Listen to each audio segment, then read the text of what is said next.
Para quem não me conhece, eu sou o Padre Guilherme. Eu sou nascido na cidade vizinha aqui de Itaúna, sou de Itaúna, e trabalho, tenho 3 anos de padre, e trabalho na paróquia São Sebastião de Leandro Ferreira, terra do Padre Ibério, né? Então, quem aqui vai a Leandro Ferreira, vai encontrar o Padre Guilherme lá, né? Que eu sempre estou lá naquela missa do Romeiro, com muita alegria, recebendo os visitantes, os romeiros, sobretudo os aqui de Pará de Minas, que eu acho que, além de Leandro Ferreira, se tem uma terra que é do Padre Ibério, é aqui, né? Pará de Minas, com certeza, foi um lugar que o Padre Ibério marcou muito também. Mas eu vim falar para vocês aqui hoje sobre a cura da alma. Isso é uma coisa profunda, é uma coisa assim, um significado muito forte. Cura da alma. Primeiro cura, depois alma. São coisas muito profundas. E eu escolhi, pedi o pessoal, né, para cantar essa música aí da Eliana Ribeiro, que é uma música tão bonita, né? Essa música faz parte da minha vida de fé.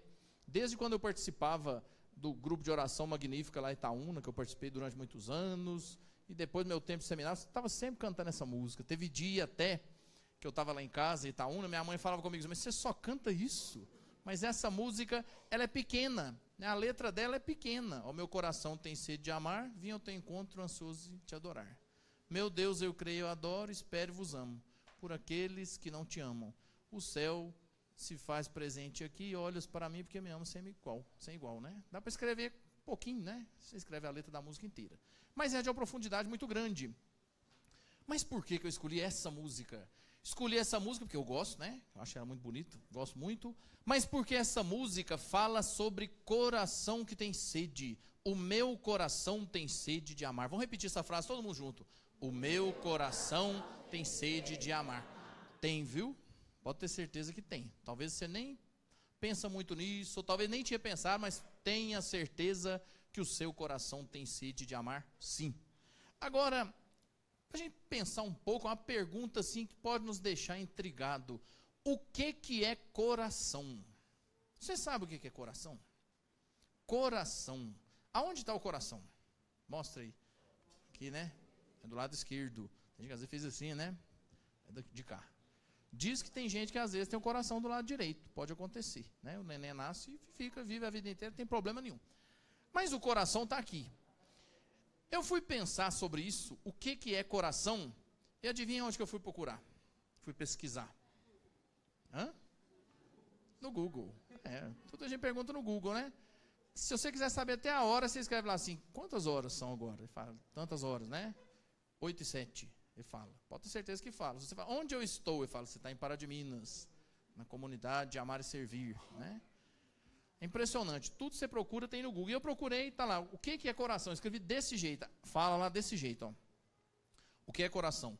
Órgão oco de tecido muscular estriado cardíaco que tem como função bombear o sangue de forma que circule por todo o sistema vascular sanguíneo através de sucessivos movimentos de contração denominado sístole e relaxamento denominado diástole. Também produz um hormônio denominado de peptídeo, parece Pepsi, né? Que é refrigerante. Natriurético atrial, responsável pelo controle da volemia e concentração de íons Na+. Né? É o Na+. Uma pergunta, o que é isso? Não sabemos, né? A gente sabe. O coração, o negócio está aqui dentro, né? Faz o sangue correr, bate. Mas, a partir disso que fala aqui, né? Pelo que fala, que essas palavras meio complicadas, que a gente não entende tão bem o que está falando, nós podemos entender que o coração é um órgão importante, né? Ele é necessário. Pelo que a gente sabe da nossa vida aí comum do dia a dia, nós sabemos que o coração é um órgão indispensável para a gente viver. Se alguém falar assim, eu estou com um problema no coração, você já fala assim, ai, coitado, né? Você fala assim, eu tenho um problema do coração. A gente já fala assim, coitado, nossa, né? vai morrer novo. Sei lá, né? Eu conheço gente que já está com 98 anos e tem problema de coração. Né? Não significa que vai morrer, não. Mas quando a gente fala que alguém tem um problema de coração, a gente já fica assim, ó, né? Já fala só isso, Repita isso comigo, porque eu vou falar, eu tenho problema de coração. E eu tenho mesmo, viu? Fiz até angioplastia. Mas não vou morrer não, viu? Agora não. Vai demorar, se Deus quiser. Sem o coração, o nosso organismo não funciona. É um órgão importantíssimo. Coração é um órgão assim que tem muita moral, né, com os outros lá. Eu sou chique demais, é importante, porque ele é muito necessário mesmo. O coração, pelo que a gente sabe, ele alimenta o corpo. Ele faz através do sangue os nutrientes das coisas que a gente come, né? Parece que vai ter alguma coisa ali que eu senti um cheiro, ó, que eu cheguei, né? Mas através das coisas que a gente come, o coração alimenta o nosso corpo inteiro, né? O sangue corre para todo lado, né? Desde o dedo do pé até na cabeça, nos braços, tudo, para alimentar o nosso organismo. Agora, o interessante, olha que coisa diferente a gente pensar. O coração é um órgão do corpo, ele serve para bombear sangue, ele serve para fazer o sangue circular no nosso corpo. Por que que o ser humano, você já pensou sobre isso? Por que que o ser humano, na nossa cultura, o coração sempre esteve ligado a sentimento, a emoção? Por quê? Vocês já viram? Se você vê um casal de namorado assim naquelas revistas em quadrinho, a hora que eles estão apaixonados, o que que aparece em cima? Um coraçãozinho vermelho. Dia das Mães, a gente vai fazer um cartãozinho para a mãe, assim, dizendo que ama. A gente desenha o quê? Além de uma flor, uma coisa. Um coraçãozinho vermelho, né? Já viu? Quando lá o Pato Donald, que namora com a Margarida, né? Aquela historinha em quadrinho lá. A hora que a Margarida dá uma xingada nele assim, e o namoro fica meio bambo, parece um coraçãozinho quebrado. Vocês já viram isso? Né? Tem hora que a gente vê algum amigo da gente levar um fora, e eu já vi, viu? Antes de eu entrar para o seminário, eu vim aqui em Pará de Minas, naquela Giros, eu já vi algumas vezes. Né? Não pensava em ser padre, também não fiz nada assim, só vinha, dançava, bebia refrigerante e ia embora para Itaúna, que eu dirigi, né? Podia dirigir bebendo, né? Vinha e ficava dançando e tal. Às vezes a gente via um colega que assim, via uma moça bonita, achava interessante, chegava lá, fazia assim, uma conversa assim, levava aquele fora e voltava com aquela cara. Você viu o coraçãozinho quebrado em cima, né? A tristeza. Mas por que que o ser humano tem essa ligação do coração com a nossa emoção sempre? Sempre teve. Não é esquisito você pensar isso? O coração não tem nada a ver com sentimento assim, né? O sentimento não acontece, não é no coração, ele acontece na cabeça, no cérebro, é onde a gente pensa. Mas o que que fez com que o ser humano, desde tempos antigos, ligasse o coração com o sentimento? O quê? Quando a gente sente alguma emoção, o que que é o sinal mais forte no nosso organismo? Quer ver um exemplo? Você vai andar de montanha-russa.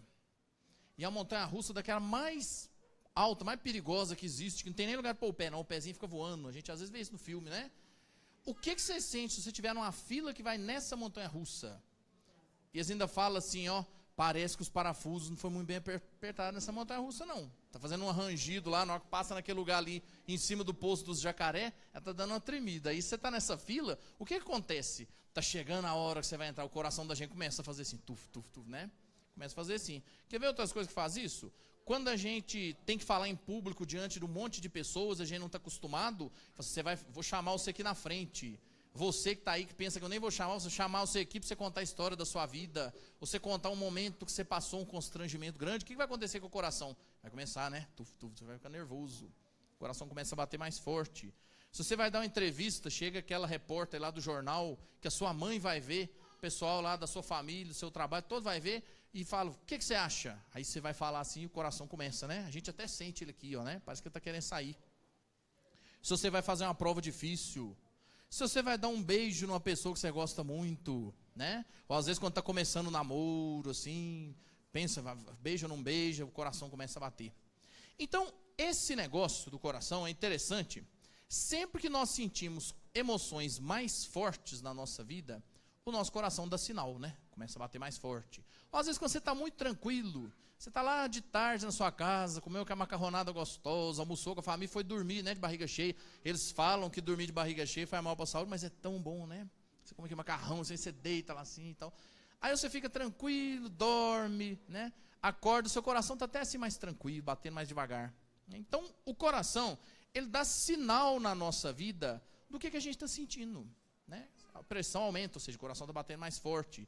Então, por isso, quando o povo não conhecia tantas coisas de medicina, né? Porque essas coisas de medicina são mais recentes. Se a gente pensar que a humanidade aí já tem conhecimentos que chega até 5.000 anos, né? Dependendo do lugar aí lá no Oriente.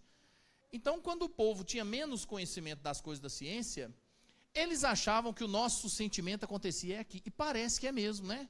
A gente sente, quando você fica assim, agoniado com alguma coisa, você sente um aperto aqui assim, né? A voz fica embargada. Então o pessoal achava que o coração era da onde saíam os nossos sentimentos e para onde ia. Por isso que aquele anjinho lá, o Cupido, né, joga uma flechinha e vai no coração da pessoa, né? Vai despertar o amor lá pela outra pessoa. Essa ideia, depois descobriu que não, né? Que o coração, eles foram olhar, não tem sentimento, não tem sangue, né? Tem umas coisinhas lá do coração, tá, veia, não sei o quê. Mas essa ideia do coração ligado ao sentimento continua na nossa cultura até hoje. É só a gente ver esses desenhos, como eu falei aí, né? Coraçãozinho vermelho. Até no celular, quando manda uma mensagem lá de amor, você manda um coraçãozinho assim batendo, né? O que a pessoa te faz raiva, você manda um coração assim meio partido, né? É muito interessante. Se a gente pensar, nós entendemos hoje que o coração é um órgão. É, na verdade, o que ele é? Ele é uma bomba hidráulica. Igual que a bomba que tem lá na roça que puxa água, né? De algum lugar. Tem um negócio que parece até mais o coração. É um negócio que chamava carneiro. Vocês lembram disso? Do carneiro? Quem lembra de carneiro, levanta a mão aqui. Tem gente que não lembra, né? Mas tem carneiro até hoje, viu? Meu tio lá em Itaúna, no sítio dele tem um carneiro. Eu escutei, falei, será isso? Isso é o carneiro. Achei que era um bicho, né? Fui lá para ver, pensei, vamos ver se a lã dele é branquinha. Cheguei lá, tem carneiro aqui não, tio? Tem isso aí, ó. Por que será que chama carneiro, né? Mas é uma bomba hidráulica. Interessante. Bombeia a água de um lugar mais baixo para o alto. Mas o coração é uma bomba hidráulica que funciona através de impulsos elétricos que vêm do nosso cérebro e faz com que ele movimente e leve o sangue para as nossas veias e artérias. Mas existe ligação mesmo entre as nossas emoções e o coração, porque senão ele não batia mais forte quando a gente está emocionado, a gente está com medo, né? A gente pode dizer que o coração é o órgão que está mais ligado com os nossos sentimentos, né? Apesar de que acontece muito no cérebro, mas é que a gente percebe, pelo menos aparentemente. Nós podemos dizer que o coração é o órgão que representa a profundidade do nosso ser. Quando nós vamos dizer alguma coisa bem sincera para alguém, né, a gente fala assim, olha, vou dizer para você de coração, o arroz que você fez estava horrível. A gente fala, você está dizendo com bastante sinceridade, né? Mas quando você fala que você vai dizer de coração, você está querendo significar que você está falando do fundo do seu ser, né? Vai falar com a namorada, você, olha, fulana, do fundo do meu coração, você é muito cheirosa, né? Fala assim, aí fica satisfeita, né? Aí ela fala assim, nem tomei banho hoje, imagina, né? Isso acontece. A gente quer dizer de coração, é para dizer a emoção, aquilo que é profundo, né? Por exemplo, às vezes a gente fala assim, eu já moro nessa cidade há tanto tempo que o meu coração já é daqui, né? A gente fala isso. Não é, o coração está dentro aqui, né? Mas é o sentimento, é a emoção. Essa ideia de coração, nós acreditamos, né? E está ligado ao que é o mais profundo do nosso ser. Essa música que nós cantamos, o meu coração tem sede de amar, é o profundo do nosso ser que tem sede de amar. E o mais profundo do nosso ser, se a gente for pensar de um jeito religioso, o que é o nosso coração? O mais profundo do nosso ser é a nossa alma. A nossa alma é o mais profundo do nosso ser. Conforme a Igreja Católica ensina, isso está falando lá no Catecismo da Igreja Católica, né? Depois pode até passar o número, 362, se alguém quiser anotar, né? Depois pode deixar a folha aí também, para quem quiser copiar. Conforme o Catecismo da Igreja Católica fala, a pessoa humana, ou seja, ser humano, nós, criados à imagem de Deus, é um ser ao mesmo tempo corporal e espiritual. Isso é muito bonito, né? O ser humano é formado de corpo e alma. São essas duas coisas que fazem ser o ser humano. E lá no Gênesis, capítulo 2, versículo 7, fala assim, o Senhor Deus modelou o homem com a argila do solo, insuflou em suas narinas um hálito de vida, e o homem se tornou um ser vivente. Ou seja, enquanto ele tinha feito só com a argila e não tinha soprado, né, o sopro de vida, não era ser humano ainda. Não podia, era o que? Era um projeto, era alguém que ia ser um ser humano, mas não era ainda, não tinha alma.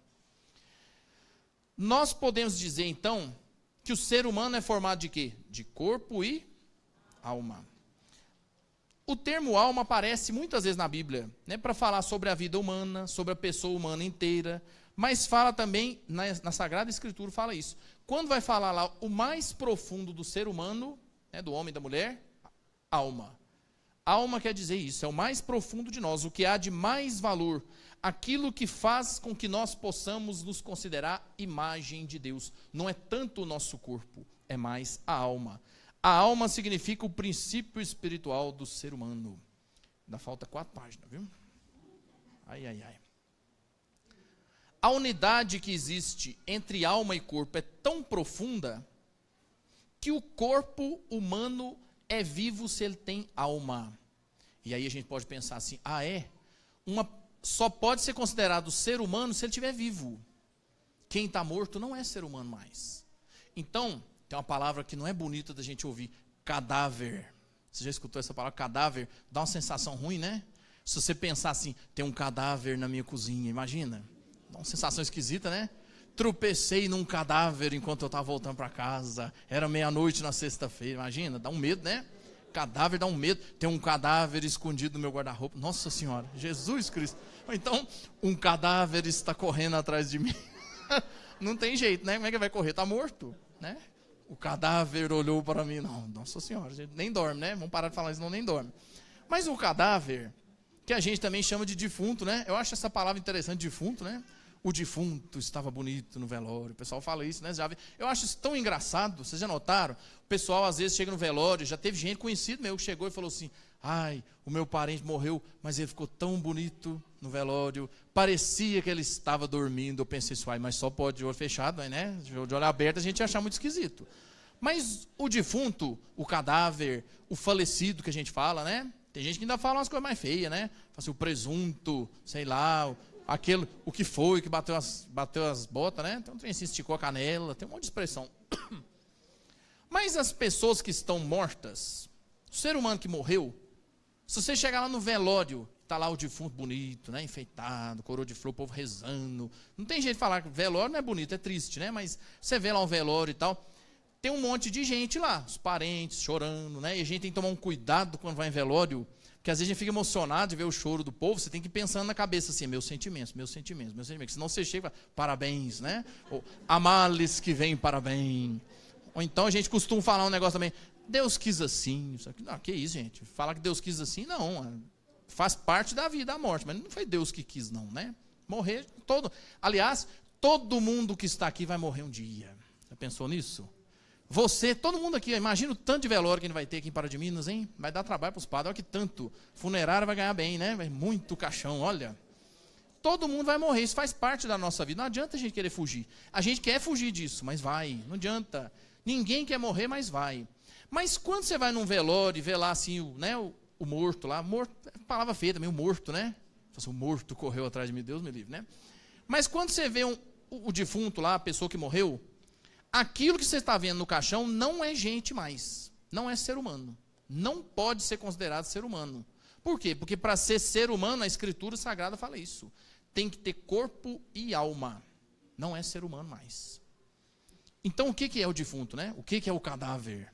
O cadáver são os restos, são um vestígio. A gente pode dizer que o cadáver, o defunto, o corpo morto da pessoa, é a roupa que a pessoa usou para viver nessa vida. Olha que interessante, né?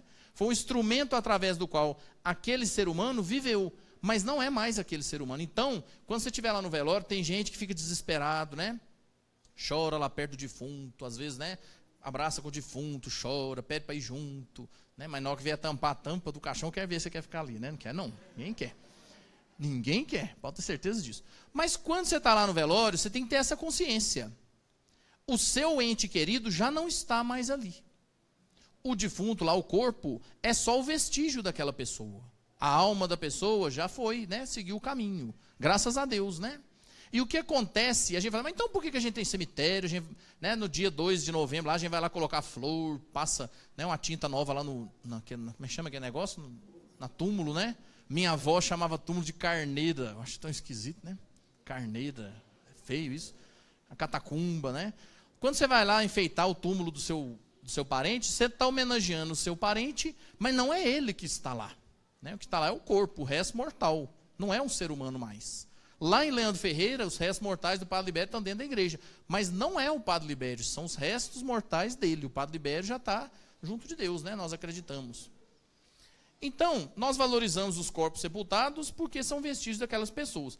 Para nós que acreditamos, ser humano é corpo e alma. São duas, né? São duas partes. A igreja, isso é bonito, viu? A igreja acredita que a alma é criada unicamente por Deus. A gente poderia dizer até assim, como está falando lá no Catecismo da Igreja Católica, a alma não é produzida pelos pais. O corpo humano, sim, né? O nosso corpo veio dos nossos pais. Cada um participou, né, com 50% e formou você. Você pode dizer, eu sou 50% minha mãe, 50% meu pai. E às vezes a gente observa na nossa maneira de ser que é mesmo, né? Tem hora que eu me vejo falando, eu enxergo meu pai falando em mim. Ou às vezes eu vejo a minha mãe falando em mim. É muito interessante isso, né? O nosso corpo, Deus cria a alma para aquela pessoa. Por isso que a gente não aceita a questão do aborto, né? Já tem uma alma ali, não pode, né? Nós acreditamos nisso. Agora, nós acreditamos também que no final dos tempos, a nossa alma, que é criada por Deus, vai ser unida ao nosso corpo e vai ser glorificada essa unidade no céu. Na verdade, essa situação é uma situação diferente do projeto original de Deus. Porque o que Deus tinha planejado, vou contar uma coisa para vocês, talvez teve gente que nunca pensou nisso. Você sabia que no projeto original de Deus não ia ter morte? Ninguém ia morrer. Olha que coisa diferente, já pensou nisso? Não ia ter morte. Conforme o que Deus imaginou inicialmente para a humanidade, ninguém ia morrer. Ia ser diferente. A morte existe no mundo por causa do pecado. A morte é consequência do pecado. Aliás, diversas coisas que a gente passa nessa vida é porque existe pecado. Quer ver um exemplo de coisa que acontece por causa do pecado? Nascimento entre as dores do parto. Está falando isso no Gênesis. Se não existisse o pecado no mundo, nenhuma mulher ia passar aperto. Vocês já viram o nascimento de criança? É um drama, né? Principalmente quando na televisão, assim, no filme, na novela, eu acho engraçado. Eles arranjam uma gritaiada, né? A mulher fica desesperada, e você fala assim, não, vai morrer, né? Não tem jeito não. E eu acho uma coisa interessante, uma hora eu vou pesquisar por quê. Toda vez que na televisão, lá no filme, na novela, a mulher vai ganhar neném, manda, busca uma bacia de água quente e toalha. Eu falei, por que será, né? Ainda não entendi o que é. Sempre tem, né? De praxe. Você vai nascer o neném, pega bacia, toalha e bacia de água quente. Sempre, né? Mas é sempre aquele drama. Por quê? Porque o nascimento realmente é uma situação, assim, um pouco traumática, né? Eu fico pensando, eu estava conversando outro dia, ser mulher não deve ser fácil, porque ganhar neném deve ser um negócio tão difícil, né? Não deve ser fácil, não. Né? Eu fico vendo as mulheres que estão grávidas, assim, às vezes o neném já está bem adiantado, está quase nascendo. Teve uma moça que trabalhava na paróquia, que eu trabalhava antes, lá chama Jordânia, ela trabalhou assim quase até a véspera, e ela é menorzinha assim. Tinha dia que eu ficava, meu Deus do céu, esse neném vai nascer aqui, o que nós vamos fazer, né? Vai ter que correr lá na secretaria, vai ter que correr para a clínica aqui, para ver, e lá em Cajuru, acho que o neném nasce em Divinópolis. Eu morria de medo. Né? O nascimento de uma criança é uma situação assim que a gente fica com medo. Imagina, além do cadáver que a gente tem medo, imagina se vocês falam assim, tem uma mulher aqui que já está com 9 meses e meio de gravidez. Você fala assim, nossa senhora, vamos levar para o hospital, né? Mas você está preso no elevador que acabou a energia, que a mulher vai ganhar neném. Imagina, você dá um medo, né? Fala, meu Deus do céu, como é que eu vou cortar o cordão umbilical desse neném, né? Como é que vai ser? Vai ter que tirar a roupa perto de mim? Meu Deus, que vergonha, né? E a moça com aquela respiração difícil. O nascimento é um trauma, né? A gente tem cuidados hoje, graças a Deus, mas é um nascimento que não é fácil, né? Eu nunca vi uma mulher que foi ganhar neném assim, tranquilo, não sei o que e tal, depois nasceu, foi tudo bem, né? Não teve nada, tudo tranquilo, não. Pelo menos a respiração, se mais coisa, deve ter tido, né? Sentir uma dorzinha. Se não existisse pecado no mundo, o nascimento seria diferente. Se não existisse o pecado no mundo, quer ver uma outra coisa? Se não existisse pecado no mundo, a gente não ia ter que trabalhar. Imagina, segunda-feira, ao que você levantar, 7 horas da manhã ou mais cedo, 5 ou 6, você levanta e fala assim, desaforo. Se não tivesse pecado no mundo, não precisava, né? Se não tivesse pecado no mundo, eu não ia ter medo da musiquinha do Fantástico, que, meu Deus do céu, acabou, né? Aí depois você põe no Silvio Santos e fala assim, acabou, não tem mais. Até semana que vem você fala assim, agora acabou, né? Não tem jeito não, tem que ir para a escola, tem que trabalhar, não tem recurso. Se não existisse o pecado no mundo, nada disso, a nossa vida seria outra coisa. E o que nós sabemos, estou com medo do que vai passar o tempo. Se não existisse pecado no mundo, não teria nascimento entre dores, não teria morte, a vida seria outra coisa. Quer saber como seria a vida se não existisse o pecado no mundo? Pense na Virgem Maria. Nossa Senhora foi concebida sem a mancha do pecado original. Nossa Senhora, conforme conta a tradição da Igreja Católica, o nascimento de Jesus foi um nascimento na situação original de Deus. Não é contado na Bíblia, mas nós acreditamos por causa disso, que nós acreditamos, né, que essas situações existem por causa do pecado do mundo. O nascimento de Jesus foi um nascimento que teve algo de espiritual, algo de milagroso, que nós não sabemos, né? Talvez quando a gente chegar no céu nós vamos ficar sabendo, né? Já assim, Nossa Senhora, conta para nós como é que foi, né? A gente tem curiosidade para saber. Mas o nascimento de Jesus, quando Nossa Senhora chegou no final da sua caminhada terrestre, Maria não morreu, vocês sabiam disso? Nossa Senhora não morreu. Ela passou por uma situação que a igreja chama de dormição, e o que aconteceu em seguida disso?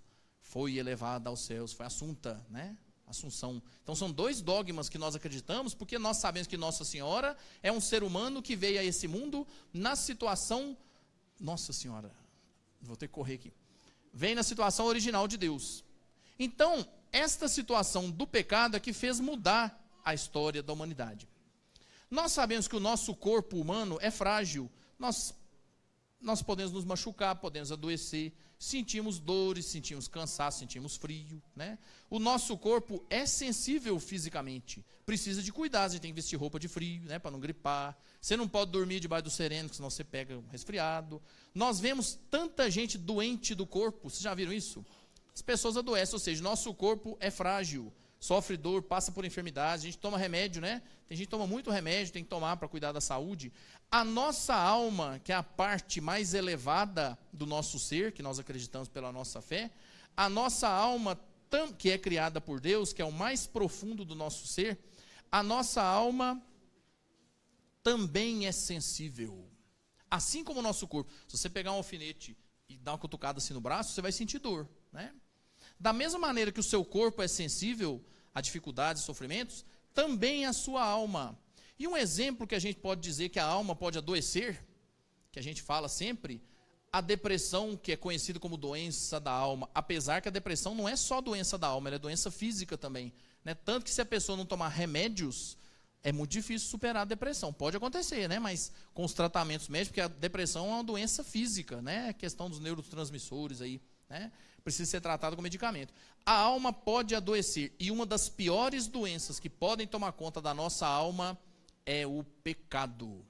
O pecado é capaz de fazer nossa alma adoecer. Por quê? Porque o pecado nos afasta de Deus. A nossa alma tem sede de Deus, nossa alma quer Deus. E o pecado nos afasta de Deus, tira a nossa alegria, tira o nosso ânimo. O pecado tira a nossa força, ele atrapalha o nosso caminho de vida. O pecado nos desvia do caminho certo que nós temos que buscar para a nossa vida, que é o caminho da santidade. O pecado é tudo aquilo que vai contra Deus, tudo que vai contra a vontade de Deus.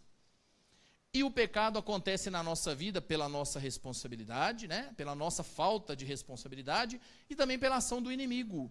E você pode perceber, você pode observar na sua vida, o pecado vai entrando na nossa vida de uma forma assim, insidiosa, de uma forma sorrateira, disfarçada, de mansinho, mais ou menos como a erva daninha no meio da plantação, né? Vai crescendo assim devagarzinho, a hora que você vê, tomou conta de tudo. Um outro exemplo para a gente pensar no pecado na nossa vida é quando há infiltração na sua casa, na parede. Vai entrando aquele pouquinho de água, vai ficando molhado, a hora que você vê, deu um pouquinho de mofo. Se deixar a parede desaba, cai tudo, né? Uma infiltração é capaz de derrubar uma parede. O inimigo age assim, de forma silenciosa, de forma sorrateira, né? Se rastejando. Por isso até a imagem que representa o inimigo às vezes é a serpente, né? O inimigo faz tudo isso na nossa vida, nem tanto porque ele quer nos prejudicar, mas ele quer atingir a Deus, ele quer provar para Deus que o projeto que Deus tem para o ser humano não tem condições de se realizar. E conforme a nossa maneira de agir, nós podemos deixar o caminho aberto para ele agir. Falta de oração, falta de vida no espírito, falta de prática religiosa. Quando nós relaxamos na nossa vigilância pela santidade de vida que tem que fazer parte da nossa caminhada. Uma doença grave, uma doença séria que pode se instalar na nossa alma é o desânimo. O desânimo leva a pessoa para o pessimismo, para a falta de esperança, falta de confiança em Deus, né? Pelo desânimo, o inimigo consegue nos impedir de fazer qualquer coisa boa, né? Às vezes é uma coisa boa que você precisa realizar, estou desanimado, estou triste, estou sentindo vontade, não.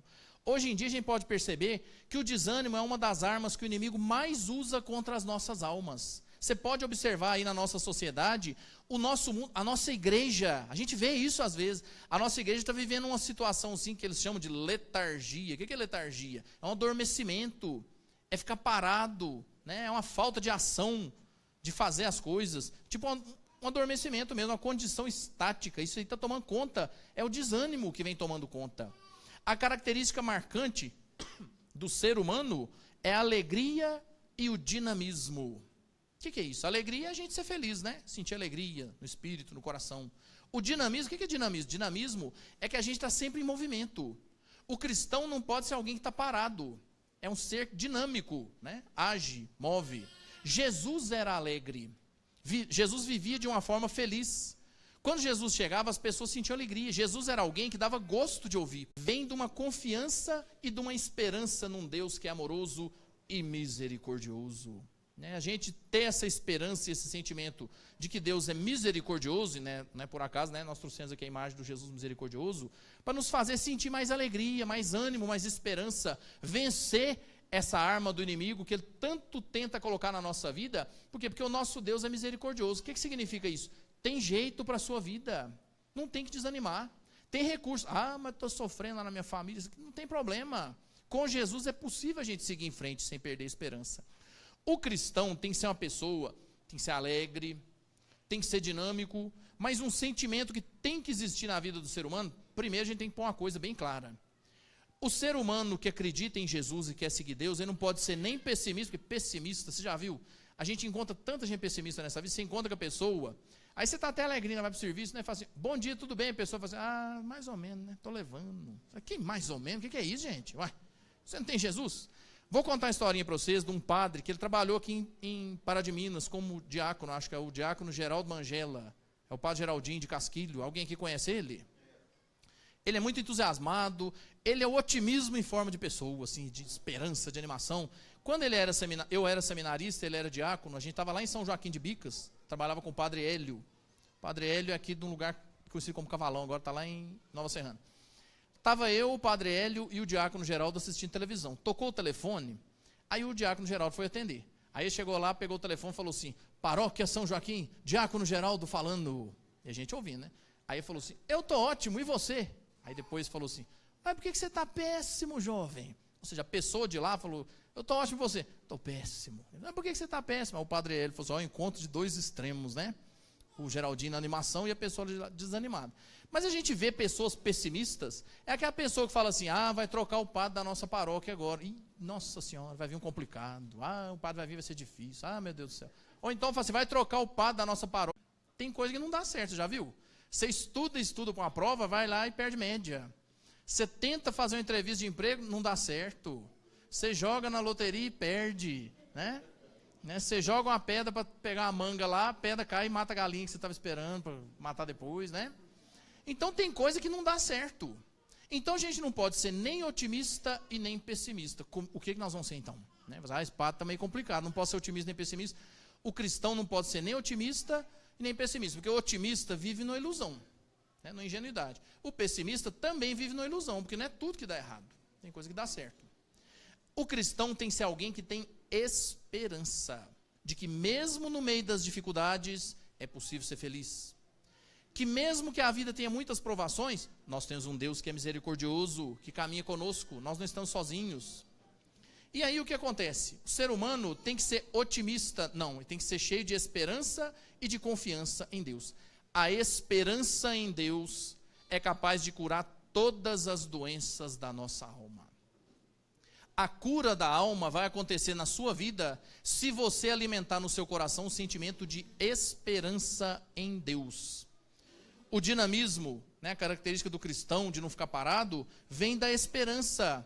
Jesus tinha vários motivos para desistir da missão dele. Você já reparou nisso? Tem passagens na Bíblia que Jesus fica assim até meio descrente com os discípulos. Ele fala, mas não é possível, há tanto tempo estou no meio de vocês não entenderam até agora, né? O que Jesus não perdia a intenção de continuar? Porque ele tinha esperança. Ele falou, não, essa turma não entendeu nada, eles são meio, assim, meio fraco no entendimento, mas Deus vai ajudar. Jesus não perdia essa esperança. Nós precisamos ser pessoas cheias de esperança. O remédio certo para curar todas as doenças da nossa alma é Deus. É Deus. Deus está com as mãos estendidas na sua direção e Ele quer te ajudar.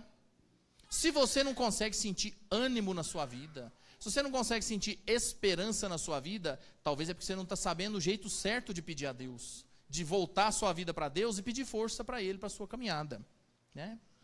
Santa Teresinha do Menino Jesus, isso é interessante, viu? Aonde você pode encontrar remédio para as doenças da sua alma. E todo mundo, às vezes, tem as doenças da alma, né? Tem dia que a gente está igual da Eucaristia, nós acreditamos. Eucaristia que nós teremos aqui daqui a pouco, né? A presença sacramental de Jesus Cristo. Nós temos que nos colocar na presença de Deus, nos deixarmos ser amados por Jesus. Conforme Santa Faustina, essa santa que nós trouxemos aqui, né? Às vezes alguém não conhece, que é conhecida como a secretária da Divina Misericórdia. Por quê? Porque foi através dela que nós temos o conhecimento da Divina Misericórdia do nosso Deus. Conforme Santa Faustina nos ensina, Jesus misericordioso, a misericórdia, o amor de Deus, é a nossa tábua de salvação. Você já viu tábua de salvação? Tem aquele filme lá do Titanic. Quem assistiu o Titanic aqui? Quem chorou no filme do Titanic? Eu dei uma choradinha. Não consegui chorar tanto igual o povo falou, mas chorei. Aquele filme do Titanic tem uma hora lá que tem uma tábua de salvação. Vocês já viram? Né? No final, o barco afunda, aqui a moça assim que é mais fortezinha, né? E o moço é mais magrinho. Aquele moço morreu de bobo, vocês me desculpem, porque eles deviam ter trocado turno, né? Ela era mais gordinha, tinha assim, né? As gordurinhas para proteger do frio. Era só eles ter trocado turno, que aquele moço muito magrinho tinha morrido, né? Mas, felizmente. A tábua de salvação deles foi o que fez aquela moça sobreviver. Na nossa vida também, na nossa vida espiritual, nas nossas batalhas, no sofrimento que a gente passa, como a gente sofre às vezes, né? A tábua de salvação na qual você pode se agarrar e não morrer, e não perder a esperança, e não desanimar, e não achar que está tudo perdido, é a misericórdia de nosso Deus. Deus é tão amoroso, e tão misericordioso, e tão generoso, que mesmo às vezes a gente não merecendo, porque tem hora que a gente não merece. Tem hora que a gente não merece, ser humano tem hora que não merece ser tão amado por Deus. Mas mesmo a gente sendo tão, às vezes, imperfeito, ou fraco, né, ou pecador, Ele não deixa de nos amar. Ele oferece essa misericórdia para nos resgatar, para nos tirar, às vezes, de um atoleiro que a gente insiste em ficar vivendo. É a misericórdia do nosso Deus. Jesus quer conceder muito a nós. Ele disse, eu quero dar muito a todos, né? Mas é preciso que a gente peça, é preciso a gente buscar. A nós, a você, cabe um único movimento, ir ao encontro de Jesus, porque Jesus quer vir ao seu encontro. Então, nesse momento agora, gostaria de convidar você para que a gente começasse uma oração na intenção de ir ao encontro de Jesus. Se você quiser, você pode fechar os seus olhos, você pode ir se preparando para um momento assim da oração mais profunda, pensando na sua vida agora. Não precisa se preocupar com as outras pessoas com quem você convive, né? Pode fechar os seus olhos, porque você fechando seus olhos é mais fácil você se concentrar. E eu convido que você comece a pensar aí no seu coração, né? Olha que interessante, eu mesmo falei, seu coração é na sua alma. Você vai pensar com a sua alma nesse momento. Quais as doenças que existem na sua alma? O que ainda te afasta, te impede de ser uma pessoa mais feliz na sua fé, mais realizado? O que na sua vida é difícil? O que ainda é situação que é difícil ser superado, ser encarado, ser aceitar? Vai pensando na sua vida, se você sente falta de amor. Você sente falta de amor? O seu coração, a sua alma, também tem sede de amar, como disse lá a música que nós cantamos. Pode ter certeza de que seu coração tem muita sede de amor. Você recebeu esse amor na sua vida até agora? Você já se sentiu amado? Você foi amado pelo seu pai, pela sua mãe? Você recebeu da sua família o amor que você precisava? O seu coração tem sede? Você recebe? Você teve amor materno e paterno da forma suficiente para saciar a sede do seu coração? Você tem amor da sua família? Você se sente amado? Você gostaria de ser mais amado? Você precisa de mais amor? O seu coração é carente? Qual que é a carência que tem na sua alma? O que está faltando para você ser mais feliz? Sentir o amor de Deus? Deus te ama muito. Talvez você que não está sabendo perceber, sentir, experimentar, saborear esse amor. Alcançar o seu coração, sua vida, sua alma. Quais as situações você está precisando resolver da sua espiritualidade? Às vezes, nós vamos guardando situações que precisavam ter sido resolvidas e vai ficando para depois. A gente vai empurrando, né, para frente, adiando a nossa felicidade. Diante disso, com seus olhos fechados, pensando na sua vida, no que te traz sofrimento, até quando você vai ficar adiando a sua felicidade? Até quando você vai ficar de braços cruzados, vendo a vida passar, os anos passarem, e você não sendo feliz? A gente não tem que pensar que a felicidade é só no futuro, não. É possível você ser feliz hoje, agora. Não é só no futuro, é possível você ser feliz hoje. O que Jesus prepara para você de felicidade já pode começar a ser vivido hoje.